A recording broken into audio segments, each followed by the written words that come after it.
This screencast will give a brief introduction to joint motions. Now, of course, a video or in-person demonstration will be more beneficial, but this will introduce you to the topics of joint motions or help you review. So first, it's important to discuss the vocabulary. The terms on the following slides are nouns. They are the names of the motions. They have variations, however, that are verbs and are adjectives. For example, flexion is the name of the motion by which you flex your elbow. Once you have flexed your elbow is now in a flexed position. Supination is the motion by which you supinate your forearm to put it in a supinated position, etc. Flexion and extension go with each other. They are a pair. Flexion and extension are usually movement in the sagittal plane. Flexion brings the bones together, making the angle smaller. So the angle of the joint gets less than 180 degrees. In this example, you're flexing the knee so that the heel moves towards the hip. Extension brings the bones further apart, making the angle greater. The angle of the joint moves back towards 180 degrees. So this would be kicking your knee out. Lateral flexion is movement in the frontal plane, moving side to side. It occurs in the spinal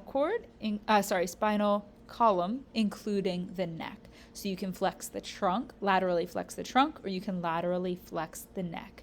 It is movement to make the angle less than 180 degrees in one direction or the other. So in this case, she is laterally flexing to her right. Hyperextension is extension that goes past 180 degrees. It's not generally a normal motion and often results in injury. Now, there are some joints, for example, your hip and your shoulder, that what is considered technically hyperextension is sometimes just termed as extension, but we can talk about those exclusions separately. Abduction and adduction are again, another pair. This is often pronounced abduction in order to differentiate abduction and adduction, because ab and ad can sound the same. This is movement away from the midline of the body, and it is used to describe motions of the hip and the shoulder. So you can see here, abduction moves your hip out towards the side, and then adduction is going to move it back towards its resting position. So there is adduction, which is movement towards the midline of the body. And again, this describes motion of your hip and shoulder. Next, we have rotation. Rotation is movement around an axis. So in this case, she is rotating her neck. You can rotate your trunk as well.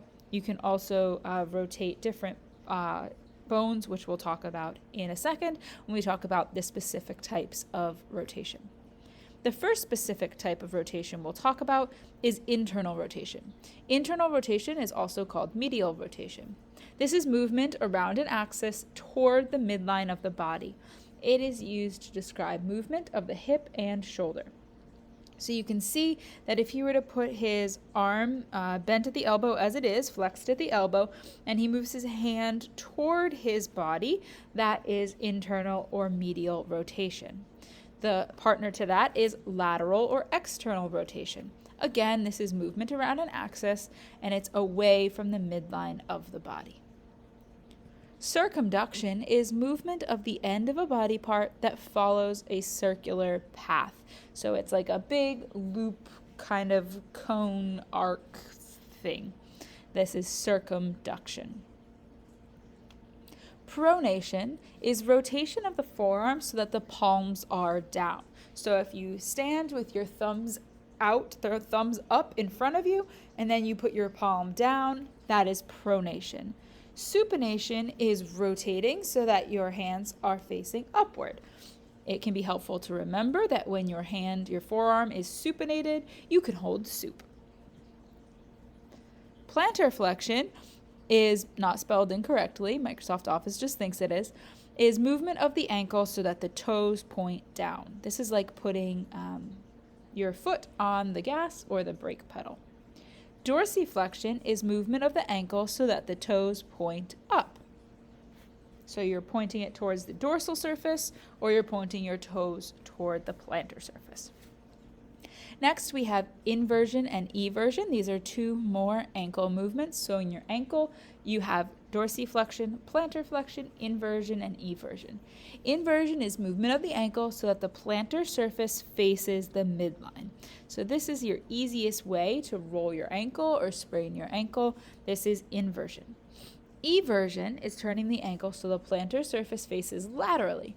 Eversion is a lot more restricted than inversion because the distal end of your fibula comes down a lot further than the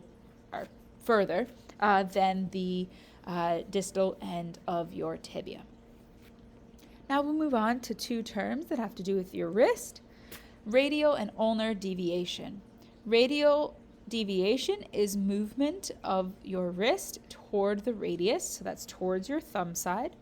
Ulnar deviation is movement of your wrist toward the ulna, or your pinky finger side. Now we have two terms that can be used with your shoulders or with your scapulae, your shoulder blades. Retraction is moving a part of your head so it comes back, right? To retract is to take something back, and so that is moving your head in a backwards direction.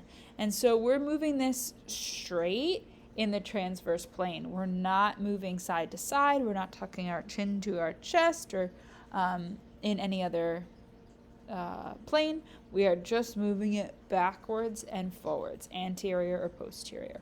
So retraction is to move the head or the scapulae in the posterior direction. Protraction is to put your chin out forward or to round your shoulders forward. Elevation and depression are again going to talk about our scapulae. Elevation is raising a body part, so like when you shrug your shoulders, and depression is lowering your body part, such as drooping the shoulders. So now that we've gone through these terms, we'll just go through the reminder of how to use these terms one more time. So these terms are nouns. They're the names of the motion. We can also use them as verbs or adjectives. So again, flexion is the motion by which you flex your elbow, and now your elbow is flexed. Supination is the motion by which you supinate your forearm so that your forearm is now in a supinated position. Elevation is the motion by which you elevate your shoulders are now elevated. Internal rotation is the motion by which you internally rotate your shoulder. Your forearm is now in an internally rotated position. So I could ask you to flex your elbow or your knee. I could ask you to rotate your neck. I could ask you to internally rotate your hip. Or I could ask you to show me flexion, show me internal rotation, show me lateral flexion, show me retraction. Or I could, again, describe a position. In this diagram, her elbow is flexed. In that diagram, his shoulders are elevated. So that is a quick overview and introduction of joint terminology or joint movement terminology.